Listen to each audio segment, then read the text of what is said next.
नमस्कार, आप देख रहे हैं भारत टाइम्स न्यूज और मैं हूं आपके साथ कंचन। इस मंदिर को लेकर ऐसी मान्यता है कि भगवान शिव ने यहां दूषण नामक राक्षस का वध कर अपने भक्तों की रक्षा की। इसके बाद भक्तों के निवेदन के बाद भोले बाबा यहां विराजमान हुए थे। यह मंदिर भगवान शिव के 12 ज्योतिर्लिंगों में से तीसरा ज्योतिर्लिंग है। महाकालेश्वर मंदिर धार्मिक नगरी उज्जैन पूरी दुनिया में काफी मशहूर है। यहाँ 12 ज्योतिर्लिंगों में से एक महाकाल मंदिर स्थित है। इसके अलावा हर 12 साल में कुंभ मेले का भी आयोजन किया जाता है, जो सिंहस्थ के नाम से जाना जाता है। महाकालेश्वर मंदिर मध्य प्रदेश के शहर उज्जैन का नाम तो हर किसी ने सुना होगा। अपनी धार्मिक मान्यताओं के लिए मशहूर ये शहर पूरी दुनिया में 2 चीजों के लिए सबसे ज्यादा माना जाता है। पहला यहाँ स्थित बाबा महाकाल का मंदिर और दूसरा यहाँ होने वाला कुंभ। प्राचीन नगरी उज्जैन में मौजूद महाकाल मंदिर भगवान शिव के 12 ज्योतिर्लिंगों में से एक है। कालों के काल बाबा महाकाल के इस मंदिर के दर्शन करने दूर दूर से हर साल लाखों की संख्या में भक्त यहाँ पहुँचते हैं। उज्जैन स्थित महाकाल मंदिर का पौराणिक महत्व भी है। इस मंदिर को लेकर ऐसी मान्यता है कि भगवान शिव ने यहाँ दूषण नामक राक्षस का वध कर अपने भक्तों की रक्षा की थी, जिसके बाद भक्तों के निवेदन के बाद भोले बाबा यहाँ विराजमान हुए थे। ये मंदिर भगवान शिव के 12 ज्योतिर्लिंगों में से तीसरा ज्योतिर्लिंग है। इसकी खास बात यह है कि ये एक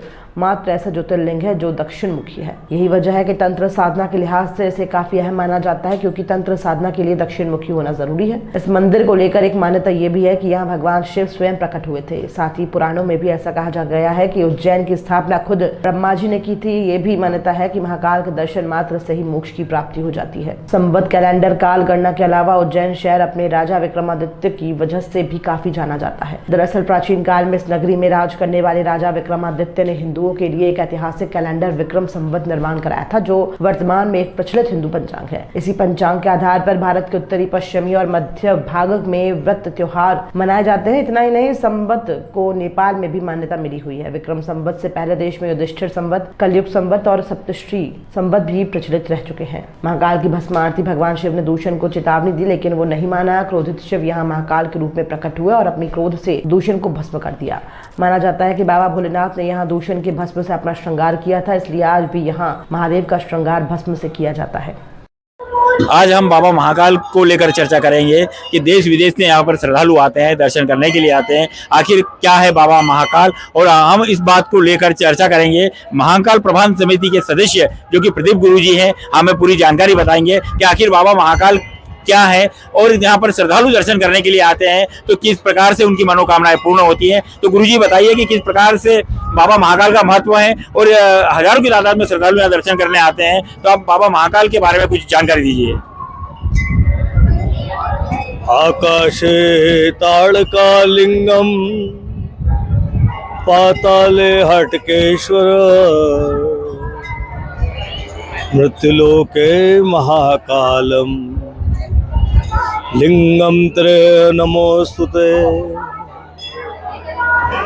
भगवान महाकालेश्वर जी अवंतिका परिक्षेत्र के अंदर विराजमान है। मृत्युलोक के अधिष्ठाता के रूप में भगवान महाकालेश्वर जी इस संसार की, पृथ्वी की नाभि, जैसे मनुष्य के शरीर में नाभि रहती है, उस नाभि चक्र के ऊपर यहाँ पर विराजमान है। यह अखिल ब्रह्मांड है। यह अखिल ब्रह्मांड 3 खंड में बांटा गया है, आकाश, पाताल और पृथ्वी। एक घर का एक मुखिया होता है, उसी तरह से ये अखिल ब्रह्मांड के 3 मुखिया हैं। आकाश के अंदर ताड़केश्वर भगवान वहाँ के अधिपति मालिक है, पाताल के अंदर हाटकेश्वर भगवान वहाँ के अधिपति मालिक है। आकाश को सिर्फ हम देख सकते हैं, समझ नहीं सकते। आकाश के ऊपर 7 आसमान के ऊपर ताड़केश्वर भगवान वहां पे अधिपति मालिक के रूप में बैठे हुए हैं। पाताल के अंदर भी हमको दिख रहा है, सुनते हैं, दिख कह रहा है। तो पाताल के अंदर भी 7 पाताल के नीचे हाटकेश्वर भगवान बैठे हुए हैं। ओ मृत्युलोके महाकाल लिंगम तैलोक नमोस्तुते। इस पृथ्वी को मृत्युलोक की व्याख्या दी है। यहाँ पे अमृत पान करके कोई भी नहीं आया है।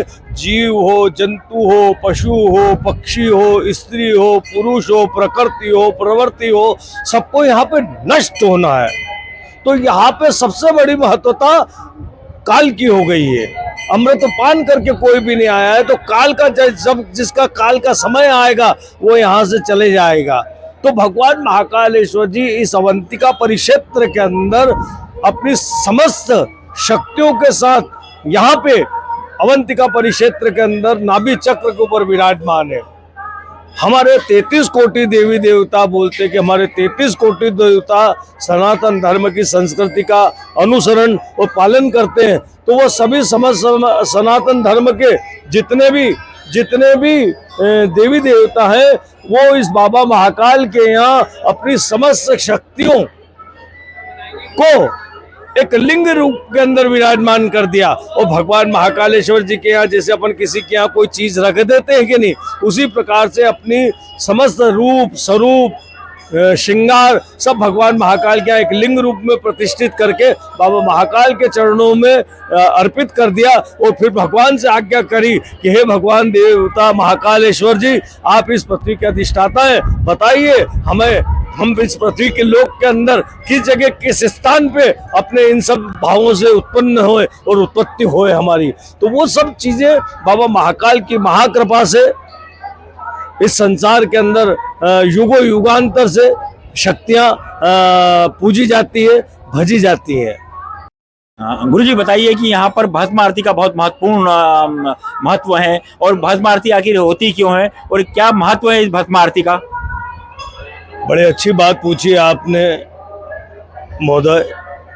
भगवान महाकालेश्वर जी की भस्म आरती क्यों होती है? भगवान भोलेनाथ ने इस संसार की सुरक्षा व्यवस्था का बड़ा ही अनुपालन किया है। अनुशासित जीवन जी के उन्होंने इस संसार की रक्षा की है। उन दोनों पति पत्नी शिव और शक्ति के जीवन में बहुत सारे घटना विघटना हुई है जिससे इस संसार की रक्षा हुई है। ये भी भगवान महाकाल ने सबसे पहले अपने शरीर पे भस्म को अंगीकार किया, तो सती की भस्म को अपने शरीर पे अंगीकार किया, भस्मासुर की भस्म को अपने शरीर पे अंगीकार किया। और इसी तरह से हजारों लाखों साल से जो भगवान शिव का जन्म लेके उत्पन्न हुए, शिव के जन्म लेके उनके नाम जब संसार में उनने जन्म भी शिव को लेके हुए और मृत्यु भी उनकी शिव को लेके हुई। तो भगवान ने विचार किया कि इन भक्तों को संसार में कहाँ स्थान मिले। तो भगवान ने उन समस्त भक्तों को सम्मान देने के लिए उनकी शव की भस्म को अपने शरीर पे भस्म को अंगीकार रोम रोम छिद्र छिद्र के अंदर भगवान ने स्थान दिया। तो भगवान भोलेनाथ ने अपने शरीर पे भस्म का लेपन जो किया है, भक्तों के सम्मान में उनके शव की भस्म को अपने शरीर पे अंगीकार किया है। युगों युगांतर पूर्व बाबा महाकालेश्वर के यहाँ भी युगों युगांतर से भस्म आरती चली आ रही है। सतयुग में राक्षस गण और देवगण मिलकर भस्म आरती किया करते थे और भस्मों को यहाँ पे भस्म कुंड बनी हुई है। इस भस्म कुंड की अग्नि हमेशा प्रज्वलित रहती थी। उस भस्म कुंड के अंदर भगवान के वहां से जो भक्त अनन्य भक्त हुआ करते थे उनकी भस्म को इसमें ला के भस्म कुंड में ला के यहाँ में ला लेते थे और उसमें से निकाल के भगवान के ऊपर भस्म को अंगीकार करा देते थे। अब परंपराएं और युगों के प्रभाव से मनुष्य की प्रवृत्तियों में भी बदलाव आया। बाबा महाकाल के यहाँ पे युगों युगांतर से सतयुग से ये परंपराएं चली आ रही। त्रेता युग में भगवान श्री राम जी ने दर्शन किए इनके, द्वापर युग में भगवान श्री कृष्ण जी ने दर्शन किए इनके, और कलयुग में आप अपन कर रहे हैं। तो राजा विक्रमादित्य जी का जब राजकाज यहाँ चलता था तो युगों के प्रभाव से मनुष्य की प्रवृत्तियां और विकृतियां में भी परिवर्तन आया। तो राजा विक्रमादित्य ने सबसे पहले यहाँ पे बैन लगाया कि अब किसी भी आम इंसान की भस्म भगवान को अंगीकार नहीं कराई जाएगी। वो खुद बहुत बड़े विद्वान आदमी थे और उन्होंने पूरे संसार में राज किया है, पृथ्वी के ऊपर उन्होंने राज किया है। तो विक्रमादित्य कैसे उस टाइम पे साधक कहेंगे कि वो भी बहुत बड़े साधक थे। तो उन्होंने अपनी साधनाओं के दम पे विक्रम संवत का निर्माण किया। यह हमारे उज्जैन का एक केंद्र है जहाँ पे पंचांग की भी बहुत बड़ी महत्वता है। यहाँ पे काल गणना का मुख्य केंद्र है। सूर्य की उत्पत्ति के साथ सूर्य की हम सूर्य गणना के आधार पे यहाँ के ज्योतिषाचार्य पूरे विश्व में प्रसिद्ध थे। तो राजा विक्रमादित्य ने यहाँ पे भस्म के अंगीकार को, आम इंसान की भस्म के अंगीकार को प्रतिबंधित किया और गाय के गोबर के कंडे के भस्म बनेगी अब, और गोबर के कंडे वो भस्म कुंड के अंदर प्रज्वलित होते हैं और वो भस्मी को निकालते हैं। वो अल्टरनेट जो चला रहा है, अनादि टाइम से चला रहा है, वो भस्म को चढ़ाने का विधान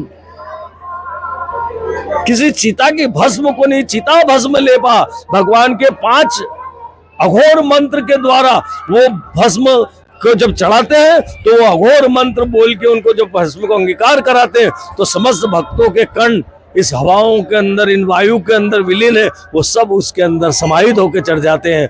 तो भगवान महाकालेश्वर जी को जो 5 महामंत्र करके भगवान को जो भस्म अंगीकार कराते हैं, वो मैं 5 मंत्र भी आपको सुना के सुनाता हूँ। ओम सद्यो जातम प्रबध्यामि, सद्यो जाताय वै नमो नमः।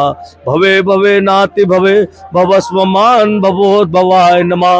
ओम नमो वामदेवाय नमो, ज्येष्ठाय नमः, श्रेष्ठाय नमो, रुद्राय नमः, कालाय नमः, कलविकर्णाय नमो, बलविकर्णाय नमो, बलाय नमः, बल प्रमथनाय नमो नमः।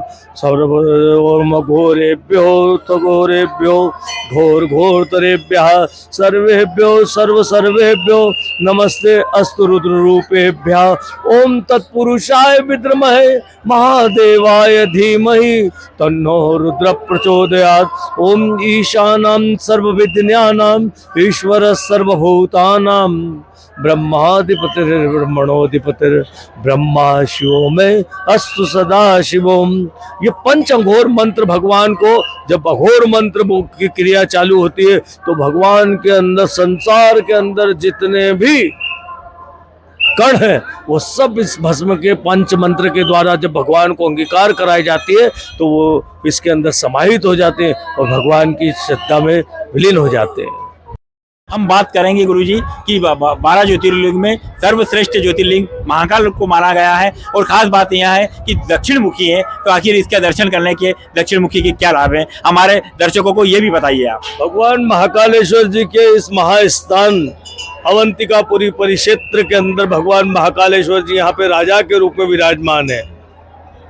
उसी तरह से 12 ज्योतिर्लिंग ये अपनी अपनी उत्पत्ति की कहानियां हैं, और भगवान ने वो 12 ज्योतिर्लिंग भगवान शिव के एक तरह से अंश हैं। भगवान भोलेनाथ महाकाल, मैंने अभी हाल थोड़ी देर पहले बोला कि आकाश के अंदर तारकेश्वर भगवान है, वो ज्योतिर्स्तंभ के टुकड़े हैं जो भगवान शिव के अनन्य स्वरूप के दर्शन है। उसमें पाताल के अंदर हाटकेश्वर के स्वरूप में भगवान महाकालेश्वर पाताल खंड में विराजमान है, और बाकी के जितने बचे हुए टुकड़े हैं उस ज्योतिर्स्तंभ के, वो सब ज्योतिर्स्तंभ अलग अलग स्थान पे जाके अलग अलग उनकी कहानियां, अलग अलग उनकी किंवदंतियां बन के, अलग अलग उनकी महत्वता बन के उत्पत्ति हुई है। उसी तरह से भगवान महाकालेश्वर जी के इस महाज्योतिर्लिंग में बीच के सेंटर वाला जो ज्योतिर्लिंग है, ज्योतिर्स्तंभ है, वो बाबा महाकाल के यहाँ नाभि केंद्र के अंदर महाकाल विराजमान है। संसार में एकमात्र शिवलिंग ऐसा माना गया है जो भगवान महाकालेश्वर जी का दक्षिण की ओर मुख है। स्वयंभू शिवलिंग की अगर बात करेंगे, और उनके ऊपर जब लिंग के ऊपर जल चढ़ता है तो वो जल उनके ऊपर से नीचे उतर के जलाधारी से बहता हुआ पूर्व दिशा में जाके प्रभावित होता है, गिरता है। तो भगवान महाकालेश्वर जी के इस महाशिवलिंग की भी अपनी एक आनंद की अलौकिकता है। यहाँ पे तंत्र साधना केंद्र संसार के कल्याण के लिए अगर करी जाएगी, संसार के कल्याण के लिए अगर यहाँ पे तंत्र साधना करी जाएगी तो भगवान महाकालेश्वर जी उस भक्त को खूब भक्ति देंगे, और अगर संसार के अकल्याण के लिए अगर करी जाएगी तो यहाँ भगवान महाकालेश्वर जी की रहस्यमय सेना उसको दंड स्वरूप, हो सकता है कि उसका दंड स्वरूप उसको दंड भी दे डाले। तो भगवान महाकालेश्वर जी की इस पावन ज्योतिर्लिंग पे भगवान महाकालेश्वर जी यहाँ के राजा हैं, और 84 महादेव, हम 84 लाख योनि को बोलते हैं। तो 84 महादेव 4 दिशा के ऊपर पूर्व, पश्चिम, उत्तर और दक्षिण 4 महादेव तो वहां पे रक्षा कर रहे हैं। और उस अवंतिका परिक्षेत्र के अंदर 80 महादेव भगवान महाकालेश्वर जी के नगर के अंदर विराजमान है। तो भगवान महाकालेश्वर जी अपनी सेना के साथ यहाँ पे विराजमान है। और भगवान महाकालेश्वर की दिव्य नगरी के अंदर महाकाल राजा अगर राजा के रूप में विराजमान है, तो शहर कोतवाल के रूप में काल भैरव यहाँ पे विराजमान है, जो मद्यपान करते हैं। तो भगवान महाकालेश्वर जी के यहाँ पे पितरों के निमित्त में सिद्ध स्थान, सिद्धपीठ स्थान है। 9 ग्रह में यहाँ पे मंगल ग्रह के जन्म का स्थान है। गुरु सांदीपनी आश्रम में जहाँ भगवान ने श्री कृष्ण जी ने शिक्षा स्थली है।